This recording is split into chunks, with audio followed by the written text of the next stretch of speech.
Welcome everybody to this wonderful Thursday. I almost said a Wednesday because we normally have these on a Wednesday, but today we're having it on a Thursday. So this is our Thursday webinar this month. And joining me today is Rich Khan, who I'm going to introduce you to in just a little bit of time. But while we are getting this webinar started, making sure that everybody can hear us and see us on all of these channels, we'll kick off with a little bit of an introduction into talking about unmasking affiliate fraud and how to safeguard your affiliate program and eliminate fake sales. So a really, really interesting subject that's quite close to my heart because in this industry, we have a lot of fraud, and I really want to get behind the nuts and bolts of how to spot it, prevent it, and carry on scaling my affiliate programs for the clients that we work with. So let's kick off while we just check. If you're joining us on LinkedIn, hello, we are live streaming this through to two channels, both LinkedIn and YouTube. If you want to interact with us, please head on over to the YouTube channel because that's where we will be able to chat with you. And we definitely want to invite you to ask questions and really make the most of Rich's time here today because he is phenomenally well versed in affiliate fraud. So before we begin, if you can give me a thumbs up on the YouTube channel and just let me know that we can hear you and that you can hear us and see us, then we will begin the webinar and just wait for everybody to join us. So before we begin, let's take 45 minutes to turn our phones off, get rid of our emails, not get distracted because we're talking about affiliate fraud. And if you're wanting to ask questions, please hop over to our Afterverse YouTube channel. I'm actually going to have the chat open here on my phone so I can interact with you guys. You can ask us questions and we will answer them as well. So before we get started, this is a live stream. So if we freeze, if we stop, just refresh your browser. You can hit the subscribe button on our Afterverse YouTube channel as well because you'll be able to watch the replays afterwards. But don't worry, don't panic because we do send a replay after this if you have registered for this event. So if you lose us, just hit refresh and we'll come right back again. We are about a minute behind you guys because this is a live stream. So we're about 60 seconds behind what you're seeing. So you probably won't even miss it if we freeze. Right, so let's welcome everybody in. So we've got quite a few people. We've got some people saying hi on the YouTube chat, which is amazing. Hi, Carmen. Hi, Caitlin. Hi, Liana. Thank you for tuning in. We will get kick-started with welcoming you all here to this webinar today.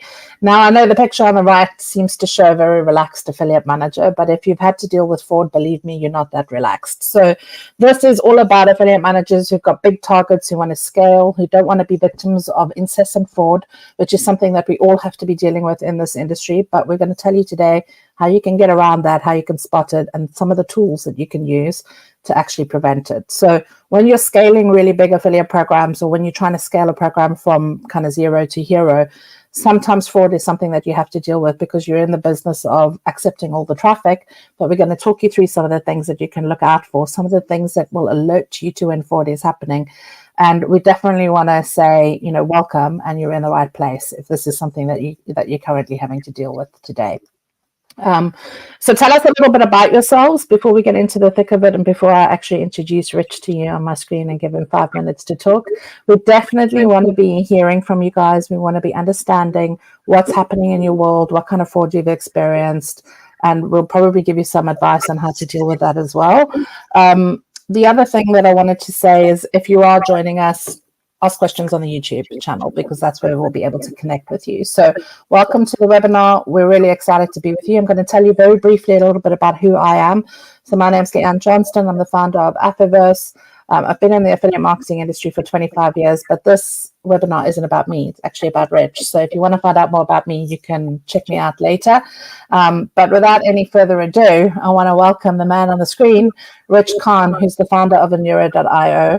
Rich, I'm going to invite you up now to tell everybody a little bit about yourself, how you got into the industry, and why I like to refer to you as the king of fraud. I appreciate it. So yeah, basically, I started my first, I should say, internet business in '93. Wow. It was a newsletter and did a lot of different things in the space for a period of time and kind of settled into building my own ad network, which had affiliates and clients. And I was using 2 different platforms that we had built to connect everybody. And in the very, very beginning, we launched a company in 2003. About 2004, I noticed some issues with the traffic, anomalies, let's call it, right?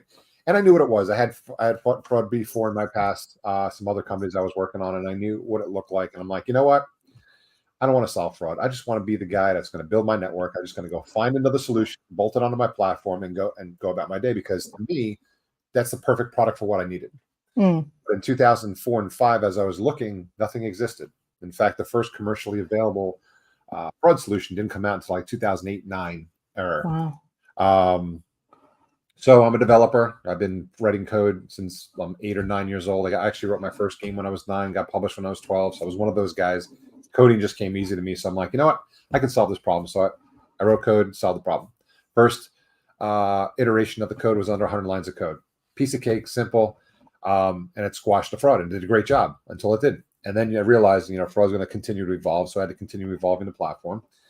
And we were just using it for our own platform. Like we didn't want to sell the platform. We didn't want to license it. We just thought it was good for us. But I started having clients say, hey, I want to be able to use your technology outside of your network because you're crushing it. But again, I want other channels of marketing, not just yours. And I need to be able to buy because I need the volume. Mm. And after the 5th or 6th or the 7th person asking, it's like, you know what, this might be a good idea. Yes, here we go. We're off. We did in 2015 a year-long study on how we compared to other solutions because I don't want to build another platform, another team together, build build it out, support clients if we didn't offer something special. So we did like a year-long study, found out that, oh, wow, we actually did a better job and learned some interesting things that not all fraud solutions are created equal. We're going to talk about that as well today, guys, Part because of it's a very important point. And so we realized we had a better solution in our mind based on the things that we looked at and the things that were important to us as an affiliate manager at the time. Mm. So we decided to roll it out. And when everything was said and done, it was 2017. We rolled out Anora as a standalone fraud solution. So now if you're that kind of person who just wants to focus on your business and just wants to bolt on a product, we now have that product. It's available. And we're going to get into the nuts and bolts of what Anura does later on.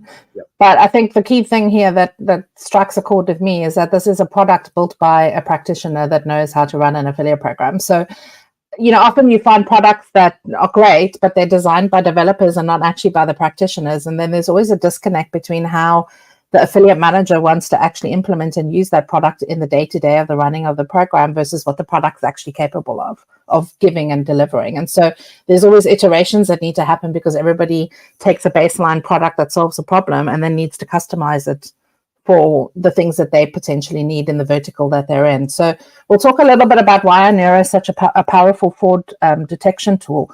But first, I thought it was important to actually start the story and give a little bit of a backstory because you have this history and it's kind of important because it's not written down in textbooks anyway.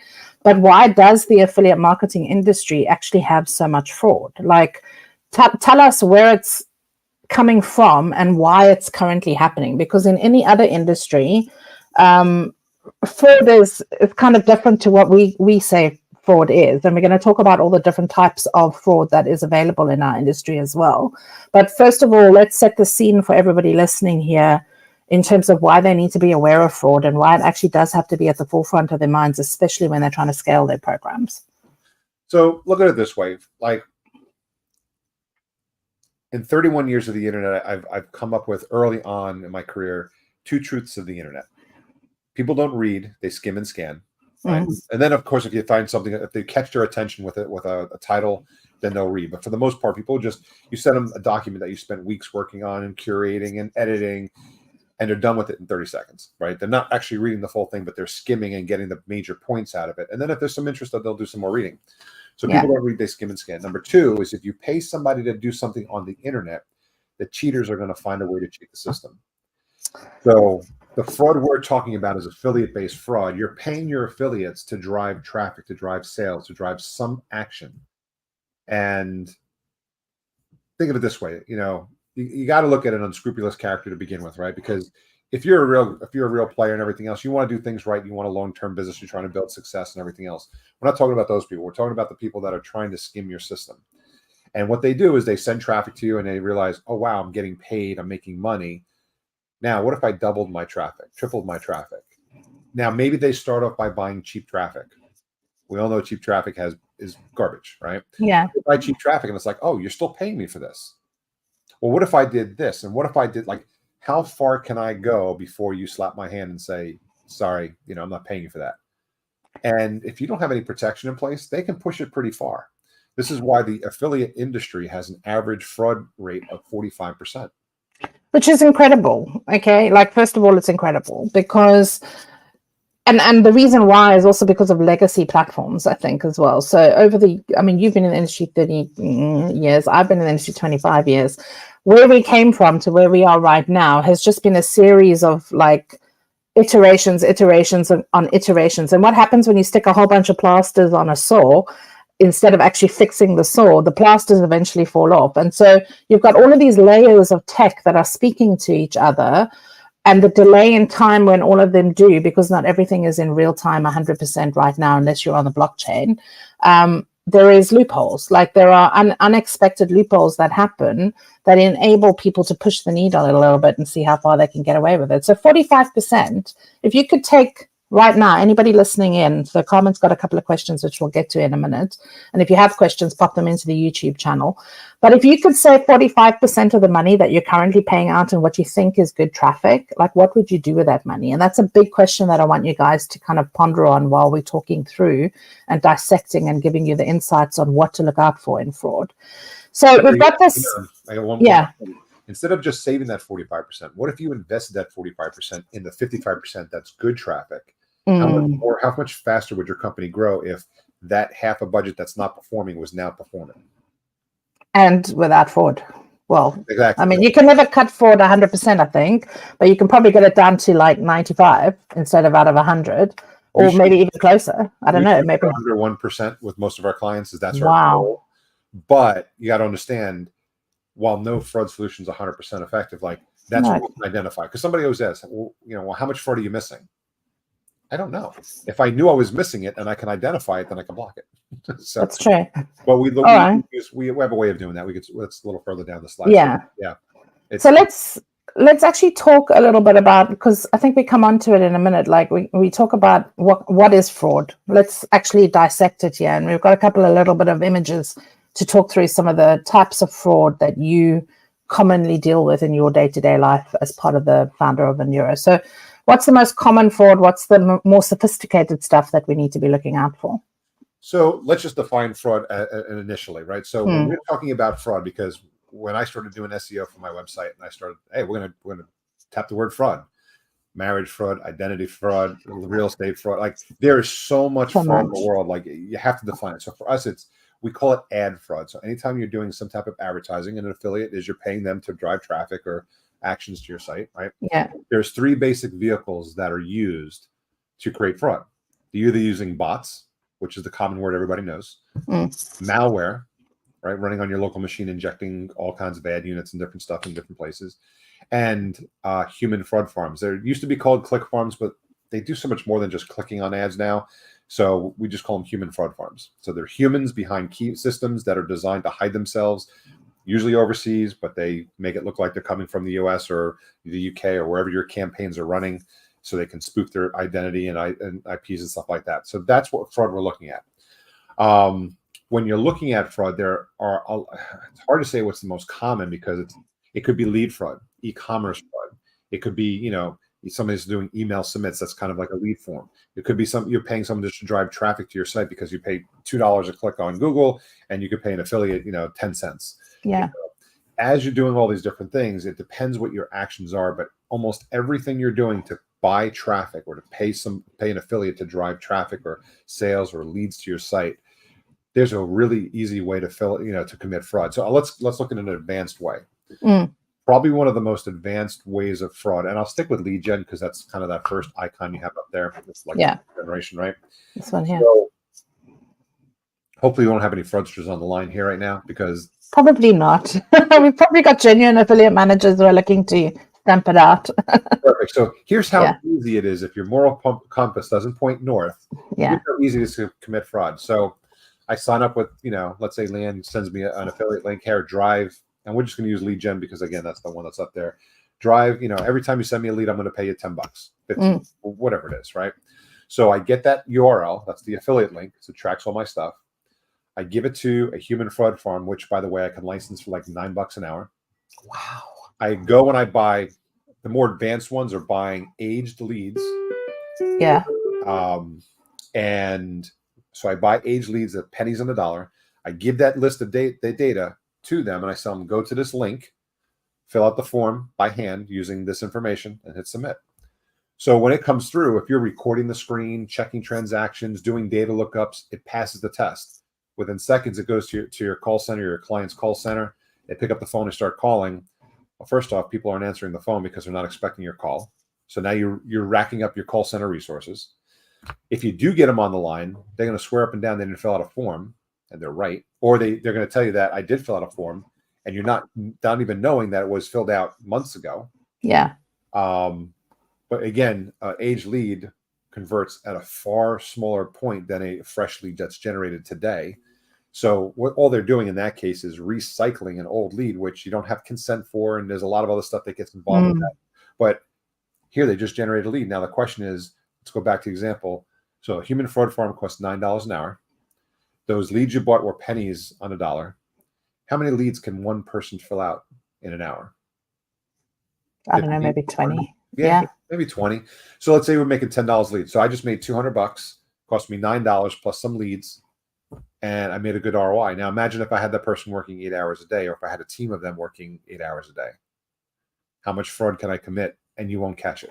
Well, before anybody catches it within a massive big program where you're just one affiliate of maybe 1,000 that are actively sending traffic, like that's easy ways to hide basically, and not actually be legit. And the only time that an affiliate manager would legitimately pick that up is if there was a spike, like a crazy spike, or if they started to get feedback from the customer service team going, all of these leads that are coming in 2 weeks later, but like how much money have they made in the 2 weeks, and then they disappear and they're gone. Like you've paid them already and they disappear and they're gone. It might even take 4 weeks because of all of the latency that happens between when a lead comes in, when a lead gets verified, when it goes on to be, maybe called, or when they have to make a deposit or whatever it is to activate. Like that money's already been earned at a very high profit margin, as you've just explained. And that's just one kind of fraud. Yeah. That's not everything else that you're looking out for, which we'll get into a little bit later on.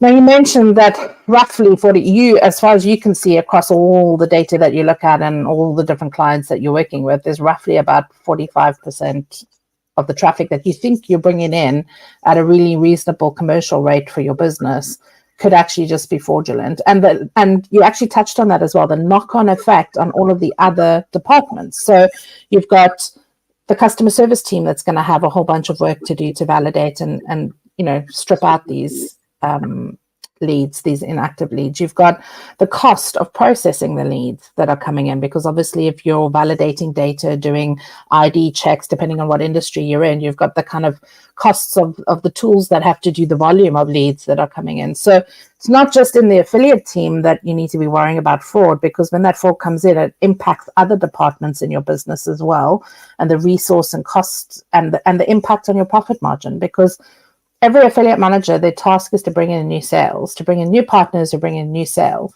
But what you need to be looking at is that knock-on effect, not only in your own program ROI, but what is the actual ROI to the business as a whole when half the leads that are coming in are fraudulent. So give us some practical examples of some of the people that you've dealt with in your tenure, and you must have had some crazy stories. And let's get into some of the fun stuff, like the really cool stuff that you've uncovered. What's maybe one of the most outrageous fraud scenarios that you ever detected that you thought, wow, you didn't even know that kind of fraud existed? All right. Just to give people a flavor. I'll give an example, and this is an older one, but I mean, we're catching them on a constant basis. But this is one that I personally caught before, like I said, because in the beginning I wrote all the code myself, and then obviously as we grew, we had to hire a team to take over. And I try to not get the details anymore because I'm talking on webinars all the time. I'm talking to clients all the time, and I don't want to spill the beans on stuff. So while they give me the high level stuff, I don't want to know the details. So one of the ones that I caught, I call it the double click fraud. So what it was an affiliate based click program. So they were driving, affiliates were getting paid to drive click traffic into network and all this stuff. And if they would have taken one extra step and opened up multiple accounts and spread their volume across a bunch of affiliate IDs, it would have been so much more difficult to catch. But since it was all zeroed in on one ID, it was just, we were getting some customer complaints that, they bought an exorbitant amount of traffic, like 80% of their traffic came from this one source. It wasn't producing results. We're trying to figure out what's going on. So we get a couple links, we start tracing it down, and one of my ex-partners at this point, we're looking at this type of fraud. And this was the day, and this might be dating me a little bit. Remember when you used to click on a link, it actually used to make the sound click? Yes. So I don't know, some sites still do it for just a nostalgia, but for the most part, that's been gone for a while now. I don't know when it disappeared, but I kind of miss it. Anyway, so what was happening was we went to this affiliate site, and we had to go down a rabbit hole to find it. And my partner was just listening to music, so he had his volume turned up, and he shut the music up, and he was going around. We're both going on stuff, and all of a sudden he clicks, and I hear click, click. I'm like, did you click on 2 links that quick? He goes, no. And what happened? He goes, I don't know. So then we basically opened up our developer tools. We started digging onto the website, trying to find out what it was. If I say iframe, everybody knows what an iframe is? Yeah, probably. All right, so I'll go to the technical. Okay, so just so you understand for this example, the way an iframe works is you pick a frame, and it's almost like having a web page behind it, and you're looking at a window to see that page behind it. And that's kind of like a visual effect of what an iframe looks like. So imagine taking that iframe. So let's say instead of a banner, you make it a 1x1 pixel, right? And then they pin that under the mouse pointer. So now as you're flowing through a website and you're doing different things, your mouse is literally moving on the page behind it through the iframe window. So if you're tracking, user behavior, so you're not looking at, robotic movements, and you're saying, no, this is a legitimate person. But when you clicked, they had their code set to slide the page up to a click URL. So when you clicked, that you got credit for the click on top and the click on the iframe. Wow. And you heard click, click twice.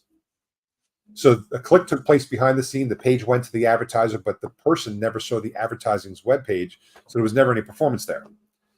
And when we uncovered it, it was easy to fix once we knew what they were doing. But it's like, hats off to that. That was very creative. Very clever. I mean, and that just goes to show why fraud needs to be at the forefront of your mind, because it can be that clever. It doesn't have to be basic. It doesn't have to be all the known fraud. It could be really sophisticated new stuff that's coming up. And I think that's probably something that I'm quite concerned about, because with the technology that we're seeing in AI, like, what is the future of fraud? What does that look like? And the problem is that we have to only find it when we find it. And that is why the data is so important. So that's a really cool story, actually, about looking out for fraud, because I 25 years in, would never have thought to think about something like that. And you wouldn't be able to see it in your standard dashboard of reporting either. Yeah. In today's standard now, because you don't have the double click sound, probably wouldn't catch it. No. So that's just a really good story on, how much fraud could be happening in your program. But I wanted to get down to some numbers, because I know you've got a lot of data and a lot of people here, and we will get to questions in a minute, guys. So thank you for popping them into the YouTube channel. But in dollar terms, because you said 45%, right? Roughly 45% is probably fraud, but how big of a problem is it really? Is it billions of dollars out of the billions of dollars that are actually going through the affiliate channel? Or does it really depend on the industry that you're working with? Is fraud higher in some industries and lower in others? What's the real problem? Because I think people here, they're gonna sit up and take note. Okay, I need to be looking at fraud. It's a problem, but what's the actual impact of it? Sure. So let's just look at a global number. So you've got a number here posted from 2022. 2023 numbers are out. But just to give you an example, 2022, it was the first time as a global society we tipped over $500 billion in digital marketing spend as a total, all channels. That's the estimates that came in from some of the sites that we monitor. Of that, 100 billion was stolen from advertisers across all channels. So you take it 1 year later, 2023, we tipped over 600 billion as a global society, and we're still seeing about $125 billion being stolen. So when someone says, fraud, that's not happening to me, we have it covered, it's not a question of if you have fraud now, it's a question of how much fraud is getting through whatever system you have, right? So on this slide here, I've got some channels. So as we aggregate hundreds of clients of data and we look at it from different channels and we track it from different channels. We try to come up with an average, fraud find for each channel. So like, everyone's like, oh, I'm clean. I'm buying from Google. I'm buying from Bing. It's all paid search. It's I'm buying from, could be I'm buying from social. I'm buying from Facebook. They don't have fraud. They all have fraud. These are some of the percentages that we have listed here. So paid search as a whole is about 15%. Like I said, affiliate marketing is only second to programmatic. That surprises me that programmatic is as high. Like I would have thought it would have been down in the 30% ratio, but I guess, yeah, I'd love to know why actually. Okay. So here's the situation. If you go to buy programmatic, you go to a DSP and if you ask them, what do you guys do for fraud protection? They have a speech. They're like, oh, we're using this third-party vendor. It's running in our pre-bid solution. We got it covered, so you only have to deal with it. So as a buyer, you're like, oh, they've got a certified solution running under the hood. I don't have to worry about it. So you don't think about it anymore, right? Here's what people don't understand, and this gets a little into the weeds, but as a certified solution, they don't call fraud. They call it IVT, invalid traffic. I think most people have heard of that term before. Yeah. The terms that they haven't heard is how IVT is classified, and it's classified in two distinct categories. One is called GIVT, general invalid traffic. That's your basic bots, data center attacks, things like that. And then SIVT, which is sophisticated invalid traffic, advanced bots, malware, human fraud farms. So you have these two classifications. So when you go to a programmatic display, everybody knows about the 100 millisecond RTB platform, right? They got 100 milliseconds to determine what they want to do, what ad's going to go in there and serve up the ad. Well, in that, they only have about 15 or 20 milliseconds to decide is this fraud or not. So they use a pre-bid solution, which is an API endpoint. They pass an IP address to a user agent, and they look at to see is this real or not. If it's real, they send it on. If it's not, they block it. The problem is it's only looking for general invalid traffic. Fraudsters know this. So fraudsters get past that by using sophisticated means like a human fraud farm or something else. So very few companies go and say, I need a third-party solution to track my fraud after the fact. But if you did, we're catching on average 50%. But I've caught DSPs with as much as 80% fraud. Wow. Because the person's not even looking at it, doesn't even consider it like a problem. And because they heard it was solved and they assume it was solved. But until they check themselves, they don't realize how much fraud is really getting past the general invalid traffic filter. And there's so many points that can make you question the value of traffic. Is my offer right? Is the commission that I'm paying the affiliate right? Is it, what are the reasons why this traffic isn't working for me? And that could take 3 to 6 months before you actually realize that it is just genuine fraud, especially if it's not being tracked individually and in real time and all the rest of it. So it does actually make my eyes open as to just how much are we paying for that's actually legit, that can, make a purchase or deposit or whatever industry you're in. And we're enabling it by being ignorant to it. Well, here's an interesting thing. I'm a movie buff. I love movies. Have you seen the Leonardo DiCaprio movie, Catch Me If You Can? Yes. Okay, so it was based on a true story. And there's a section in there where he's a fraudster. He's writing bogus checks. But he knows the game, just like your affiliates. He knows that he can go into an area, write bad checks for 3 weeks, 4 weeks before it all comes back and they try to pinpoint where he is. So he knows he can hang out for 3 weeks in an area and just relax, pass bad checks, make money. And then by week 3, he's got to leave, go somewhere else because they're going to catch up with him. By the time they show up, he's already gone somewhere else. Just like your affiliates, right? Affiliates come in, they know that they get paid in 7 days or 15 days, and they can sit there and they know it's going to take you 3 months to find them. They can hang out under that same account, getting paid left and right, and then swap up and put up a new affiliate ID before they get caught. So by the time you catch them, they're already gone and worth your money. So again, they know the game really, really well. And I'll tell you this, most fraud that you can pinpoint, we will identify down to organized crime. So they're very well funded, very intelligent people that are doing everything they can to get around your system. So you got to get in the game, basically. You got to get your head in the game and start playing the game faster than what your affiliates potentially can. So let's talk about I was going to What say do one you? thing real quick Yeah. is out of all those marketing channels, you got 8 marketing channels of marketing, right? Affiliate Let's go back. marketing, if you do it right, can be the most cost-effective channel out there. That's why everyone 100%. does it.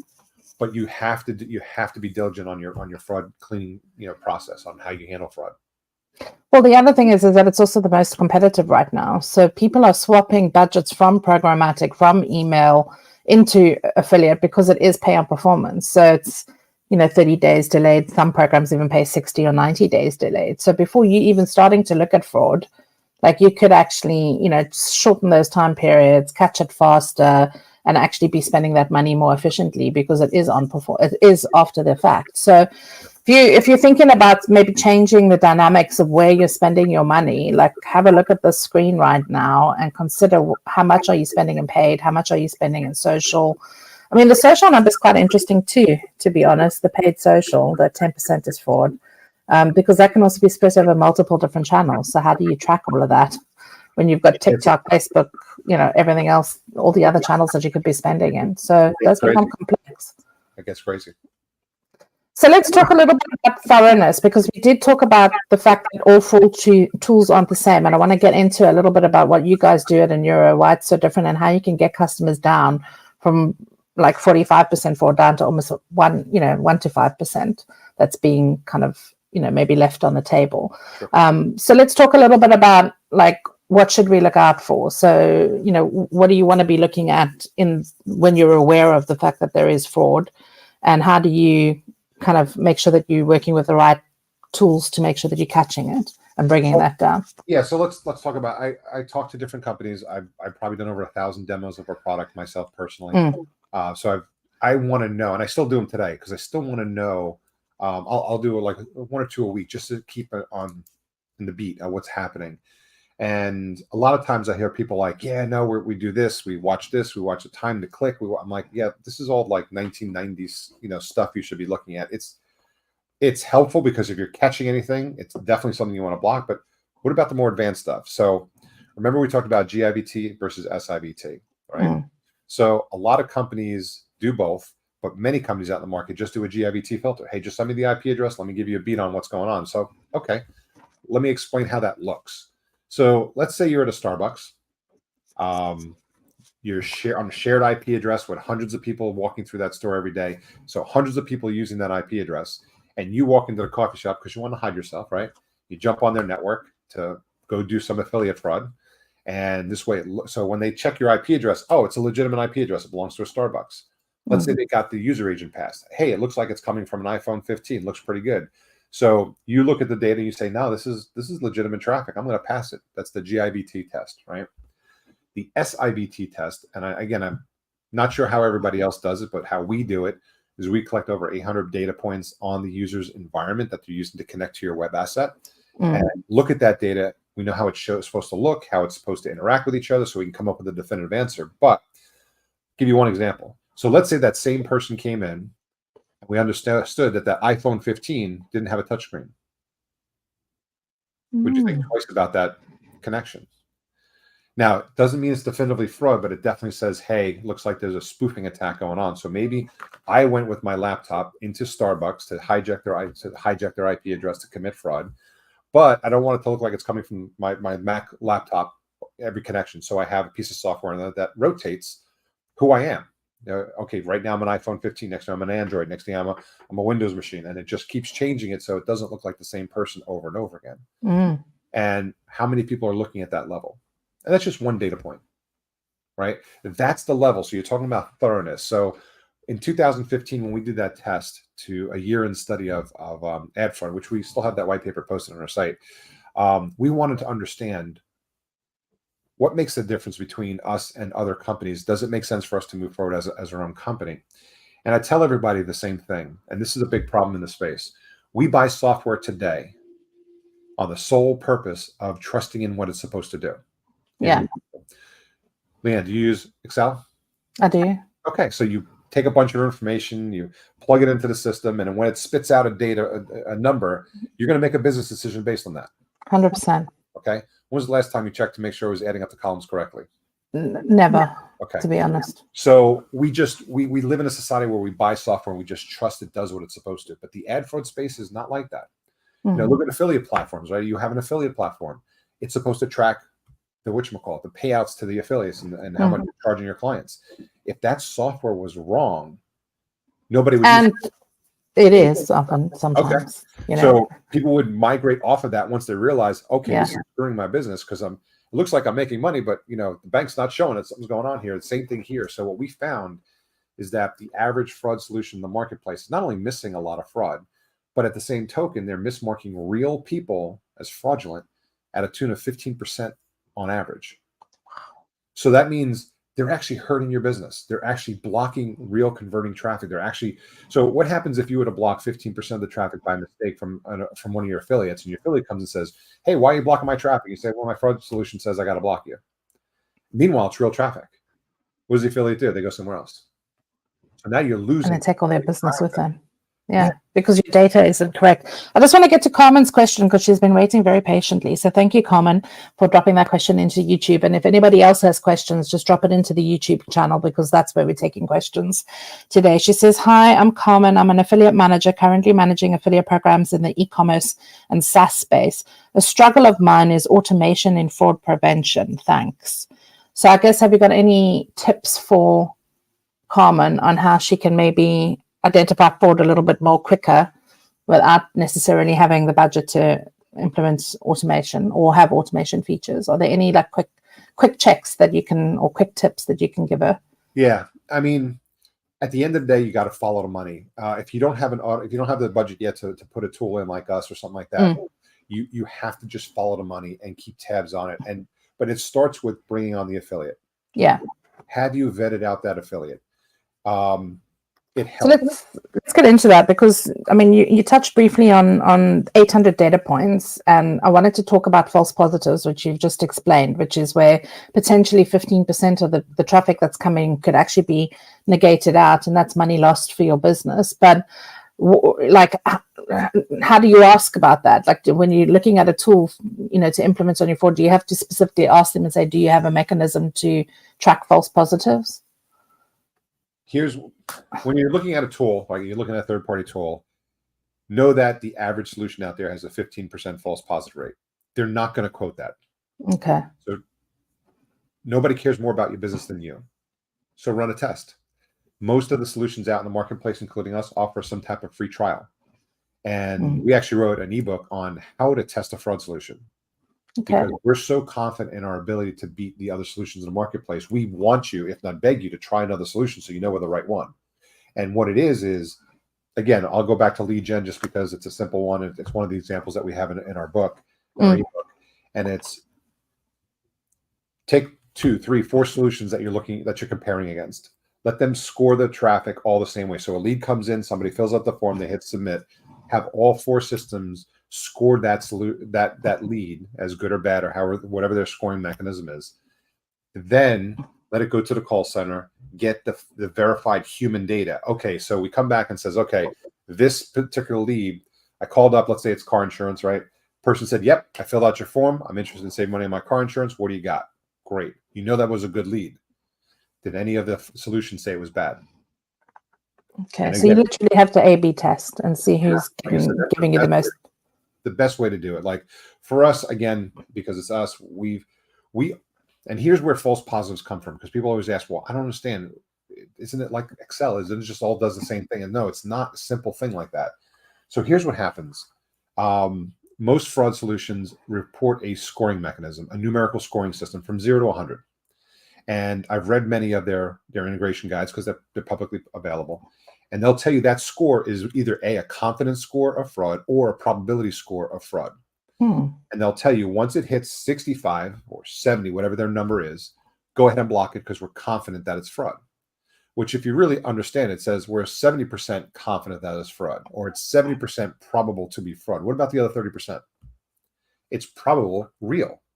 So therein lies how false positives get created. For us, we only mark a lead as fraud or a visitor as fraud when we're 100% confident it's not real. And then based on client feedback, we're 99.999% accurate when identifying somebody as fraudulent. Okay. That is key, because if you're mismarking real people as fraud, you're going to hurt your buyer's journey. And I'll give you a quick example. One of our marketing companies. They're one of their writers that they had. She came across it. She was going to a very famous fashion site that she's been buying stuff from. They just upgraded the website, so she's assumed that they upgraded the fraud solution. She went into the system, checked everything out, went to hit submit button to buy the product, and it said, "Sorry, we can't sell to you. You're a bot." She said, "Wait a second, what the heck?" I'm literally sitting here doing it. She tried a bunch of things. She said she spent about a half an hour trying to get the purchase. So she said, "Screw this," went to the competitor and bought it. You think she's coming back to that site? Probably not. Probably not. And that's a bad user experience. So and customers have to be subject to everything that you do. Yeah, and that's an example of what false positives do for your brand. It's exactly opposite what you're trying to accomplish.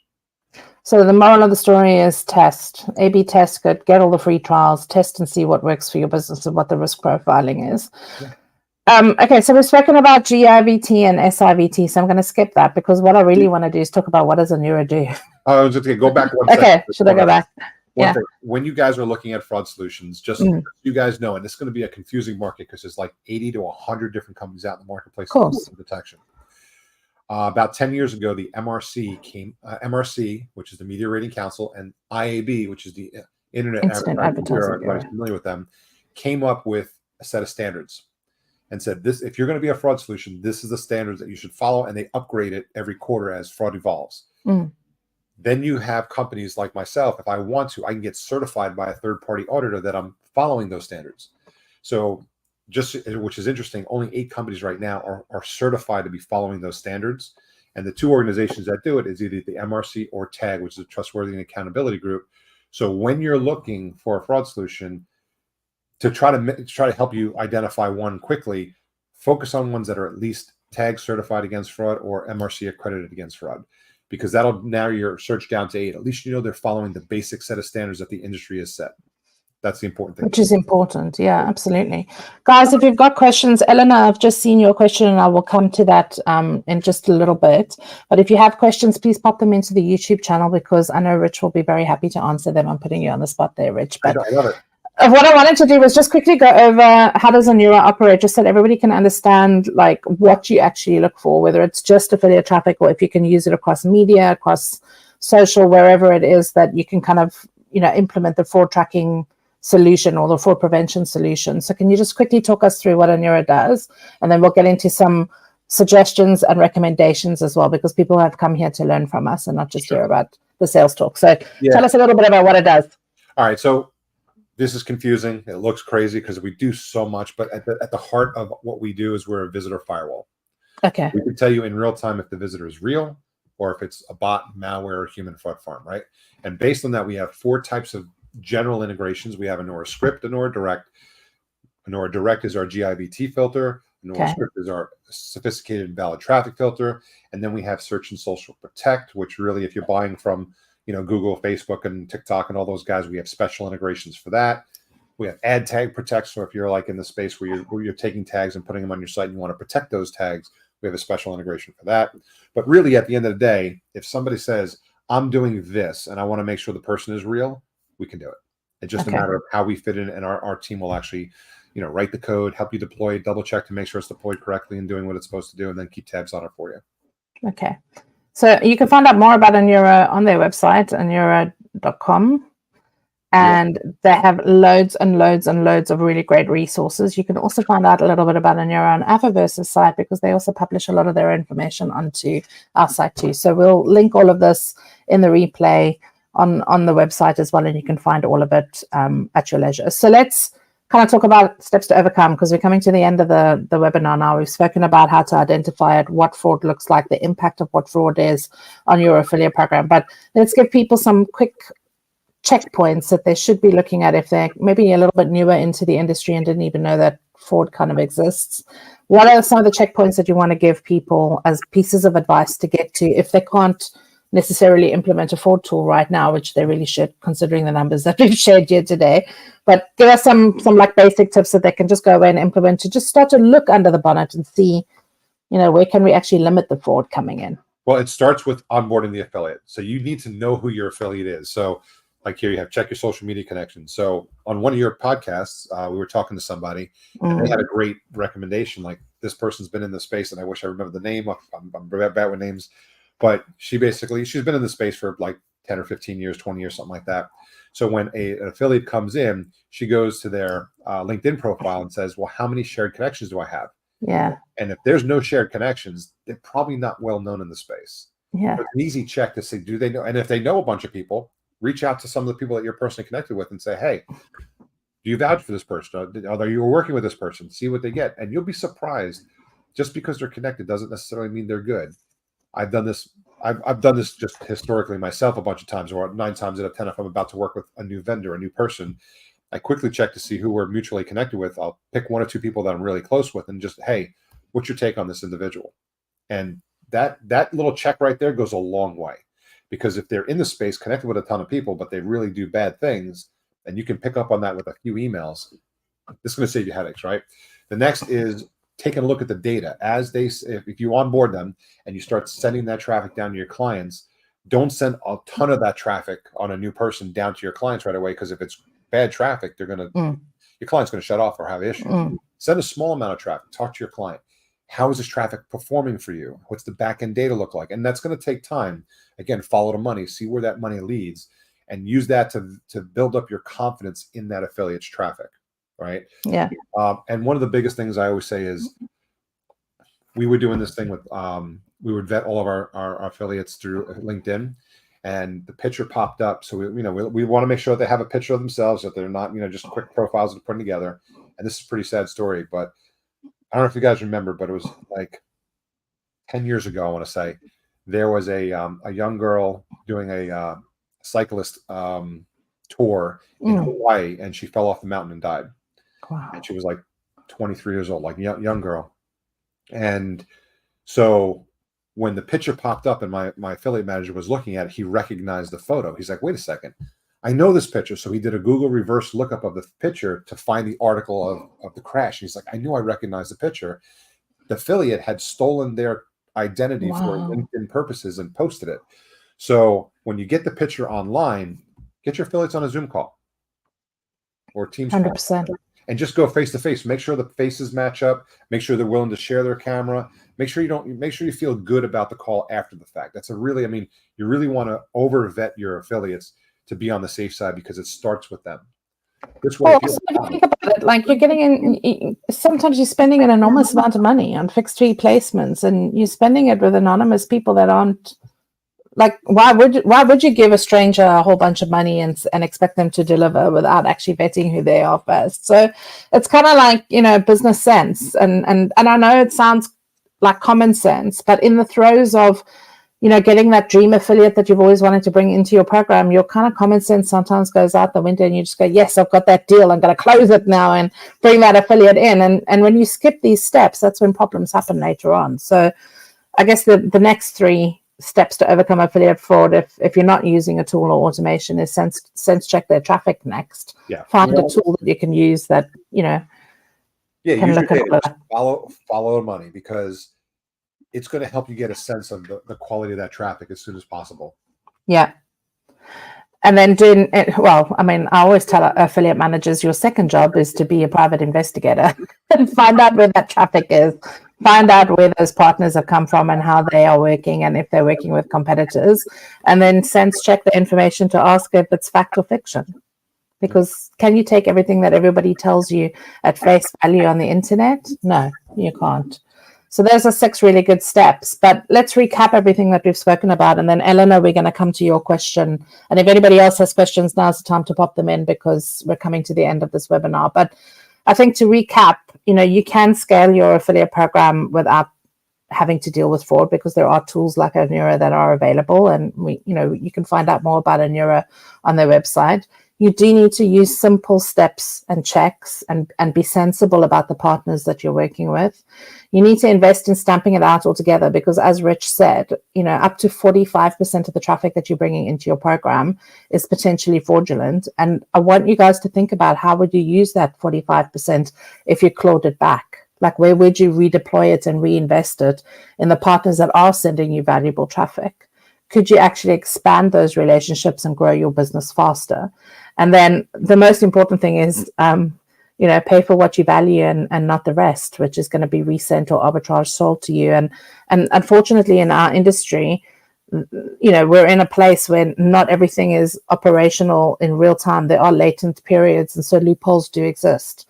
And it's about being aware of what those loopholes are and understanding how to actually stamp that out in your affiliate programs before you actually let it in. And it impacts, as you mentioned, Rich, not just your own program and your own ROI, which is the bit that you're responsible for, but the knock-on effect to your business's customer support team, the legal and compliance teams, the onboarding teams, everybody that deals with that customer after you have brought them in. Like, think about the bigger picture as well and how fraud impacts that. So, understanding how much fraud do you have, I think that's the first step after this webinar, because I like to give practical steps. Like, you've come here, you've given us 50 minutes of your time. You've listened to what Richard said about his insights into the industry. And honestly, like, I don't call him the king of fraud for nothing, as you've heard today. But let's also make sure that, you take the freebies. So Amira does offer a free trial. Can you just tell everybody a little bit about what the free trial is and how they can use it to maybe A/B test some of the traffic that they're getting in? Yeah, they just come to our site. There's a little talk to an expert button. They just click that button, fill it out. And we basically give 2 weeks of, they can send data to us for 2 weeks. And the whole point, and we have a whole process of like 3 different phone calls and all kinds of stuff. But the goal of the test is to find out how much fraud you're dealing with and where is it coming from. And then finally, let's come up with a game plan. If it makes sense to move forward financially, let's come up with a game plan to solve that for you.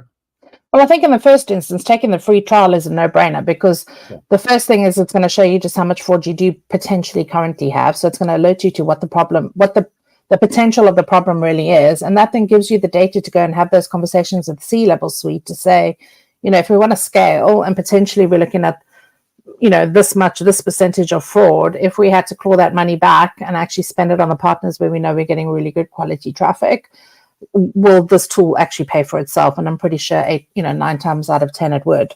But I really want you guys, the reason why Rich is doing this webinar with me is to help you guys to get ahead of fraud before it really impacts you, to understand what the impact of it is in the bigger economy of the space that you're working in, and to really get focused on only paying for the traffic that you want and get serious about it, because we all think fraud is somebody else's problem and it's not happening to me. But if you look at the slides earlier on, there's very clear amounts of fraud in every single channel, and affiliates work across all of them. So you've got paid keyword affiliates, you've got social media affiliates, you've got programmatic affiliates that are buying traffic and selling it to you and, charging a revenue share or a CPA fee. So let's get ahead of it, guys, and let's get control of it and not actually enable it by not looking at it and thinking it's somebody else's problem. I just want to get to Eleanor's questions, because she's got a couple here and I love it when people ask questions. So if you don't mind, I'm going to just ask them to you, Rich. Thanks, Eleanor, for coming in. She says, can you give a few examples of fraud in e-commerce affiliate programs based on sales, not on leads? Yeah. So there's a commercial in the US, and I'll go with that. And it's an older gentleman sitting on a little bench in the backyard with his laptop, and he holds up a credit card and he says, "I'm going to purchase this dress." But when his voice comes out, it's a young girl. And he actually stole the credit card. He's going online, and the reason he does it is because he knows if he swipes that credit card, he's going to get an affiliate commission. By the time the chargeback comes back, it could take months, but they're going to get paid on that affiliate commission. And when they're smart, they bounce that around a bunch of different ones, because again, if I do too much in one spot, they get caught. So what they're doing is they're swiping somebody else's credit card, getting the affiliate commission. At one point, they used to do like porch pirates. They would send it to a location where they knew the people weren't home because they're out working, and then they would steal it. But with Ring door cameras, that's I don't think that's happening as much. But the biggest thing is they get that affiliate commission. So I talk to companies all the time that they're watching their chargeback rate climb, even though it takes months to get back. I even had a client that was selling 30,000 airline tickets a day on their e-commerce platform. It took them upwards of 9 months to find out that it was a chargeback, on the credit card. Meanwhile, they know that if they hit that certain magical threshold, all of a sudden they're going to be now a high risk merchant. They can lose their merchant charging privileges, and it becomes a big deal. So that's an example. That's one example of e-commerce fraud. Thank you. She's got another question here. She says, I have another one. Can Anura spot cookie stuffing? Yes and no. Okay. So cookie stuffing, if it takes place on a website that you control, where our software can live, yes, we can catch it, because what they're doing is manipulating data, and we can catch the manipulation. However, if it happens off-site where a code doesn't exist, and it's not just me, it's every company in the space that says we can do cookie stuffing detection. Yes, we can do cookie stuffing detection in certain situations, like where you control the page. But if it's off-site at some other location, then you can't.